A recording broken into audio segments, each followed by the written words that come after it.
तो दोस्तों बंधन बैंक ने अपने क्वार्टर 3 के नंबर को डिस्क्लोज कर दिया है। तो चलिए देखते हैं क्या है क्वार्टर 3 के नंबर्स के अंदर डाटा लाख्स में है, मैं आपको क्रोस में बता रहा हूँ। तो देखिए पिछले क्वार्टर की बात करें तो पिछले क्वार्टर में कंपनी का टोटल बोल सकते हैं 6,094 करोड़ के आसपास था। पिछले साल 5,210 करोड़ के आसपास, जबकि अभी देखें तो 6,574 करोड़ कंपनी का टोटल इनकम आपको जाता हुआ देखने को मिला। तो साल दर साल देखें तो साल दर साल कंपनी के टोटल इनकम के अंदर लगभग बोल सकते हैं 24 से 25% के आसपास की तेजी आपको देखने को मिले। वहीं अगर क्वार्टरली बेस पर जाते हैं तो क्वार्टरली बेस पर भी कंपनी के टोटल इनकम के अंदर एक अच्छी खासी तेजी आपको देखने को मिले। लगभग बोल सकते हैं 9% के आसपास का जंप आपको देखने को मिला। तो क्वार्टरली बेस पर साल दर साल देखें तो कंपनी का जो टोटल इनकम है वो आपको बढ़ता हुआ देखने को मिल रहा है। कंपनी के इंटरेस्ट इनकम की बात करते हैं तो देखिए पिछले क्वार्टर में कंपनी ने 5,499 करोड़ जनरेट किए थे, पिछले साल 4,665 करोड़, जबकि अभी देखें तो 5,478 करोड़ आपको जाता हुआ देखने को मिल रहा है। तो यहाँ पे अगर आप गौर करते हैं तो साल दर साल तो कंपनी का इंटरेस्ट इनकम आपको बढ़ता हुआ देखने मिला, लेकिन क्वार्टरली बेस पे देखें तो कंपनी का जो इंटरेस्ट इनकम जो है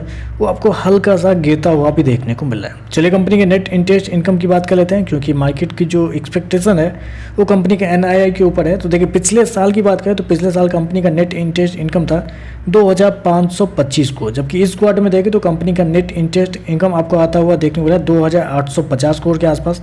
तो आप कह सकते हैं एक अच्छा खासा जंप आपको देखने वाला, लगभग 12% के आसपास की तेजी है साल दर साल कंपनी के NII के ऊपर, जबकि मार्केट का जो अनुमान था वो था लगभग 2,880 करोड़ के आसपास। तो आप कह सकते हैं उसके आसपास ही आपको देखने को मिल रहा है।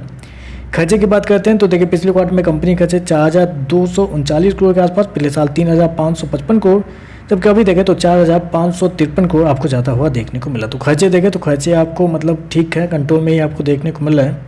चलिए कंपनी का प्रोविजन क्या है वो देखते हैं, क्योंकि कंपनी ने जब अपने बिजनेस अपडेट दिए थे तो उसमें लग रहा था कि कंपनी का प्रोविजन बढ़ते हुए देखने को मिल सकते हैं, वही देखने को मिल रहा है यहाँ पे। पिछले क्वार्टर में कंपनी ने 606 करोड़ रुपए गंवाए थे, पिछले साल 684 करोड़ के आसपास, जबकि अभी देखें तो कंपनी के जो प्रोविजन है वो 1,376 करोड़ आपको जाता हुआ देखने को मिला। तो साल दर साल देखें तो साल दर साल कंपनी का जो प्रोविजन है डबल होता हुआ देखने को मिला, जो कि क्वार्टरली बेस पे जाते हैं तो लगभग 130% आपको कंपनी का जो प्रोविजन है वो आपको बढ़ता हुआ देखना है। तो कंपनी का प्रोविजन बहुत ज़्यादा इस क्वार्टर में आपको बढ़ते हुए देखने को मिल रहा है। चलिए कंपनी का प्रॉफिट क्या निकलता है वो देखते हैं। तो देखिए पिछले क्वार्टर में कंपनी का प्रॉफिट 937 करोड़ के आसपास था, पिछले साल 732 करोड़, जबकि अभी देखें तो गिर के 426 करोड़ कंपनी का जो प्रॉफिट है वो आपको जाता हुआ देखने को मिला। तो साल दर साल देखें तो साल दर साल कंपनी के प्रॉफिट के अंदर एक अच्छी खासी गिरावट आपको देखने को मिली, लगभग बोल सकते हैं 40% के आसपास की गिरावट आपको देखने को मिली।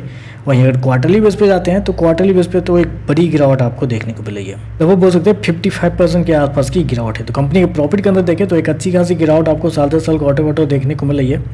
कंपनी ने शो कितना किया है 426 करोड़ के आसपास का प्रॉफिट इस क्वार्टर में, जबकि मार्केट का अनुमान था लगभग 750 करोड़ के आसपास। तो यहाँ पे देखें तो एक बड़ी गिरावट है कंपनी के प्रॉफिट के अंदर। EPS की बात करते हैं और NPA देख लेते हैं क्या हुआ है। तो EPS देखें तो 5.82 पिछले क्वार्टर में, पिछले साल 4.55, अभी देखें तो 2.65 आपको जाता हुआ देखने मिला। ग्रॉस NPA की बात करते हैं तो 7.02 से गिर के 4.68 आता हुआ देखने मिला, जबकि पिछले क्वार्टर में भी 4.68 था, जबकि नेट NPA 2.21 से गिर के 1.28 आता हुआ देखने मिला, जबकि पिछले क्वार्टर में 1.29 के आसपास था। तो ओवरऑल अगर नंबर को समराइज करूँ तो देखिए नंबर पूरे खराब होते हुए देखने को मिला एक ही चीज़ की वजह से, जो बैंक के लिए इंपॉर्टेंट होता है वो है प्रोविजन में कंपनी ने इस क्वार्टर में इतने पैसे गंवा दिए हैं कि कंपनी का प्रॉफिट बुरी तरीके से आपको गिरते हुए देखने को मिला है, और मार्केट की उम्मीद से बहुत कमजोर भी आपको देखने को मिला। तो बाकी देखते हैं मार्केट का कैसे रिएक्शन आपको देखने को मिलता है। आज के लिए बस इतना ही, वीडियो पसंद आया तो लाइक कीजिएगा, साथ में साथ चैनल को सब्सक्राइब जरूर कीजिएगा। धन्यवाद।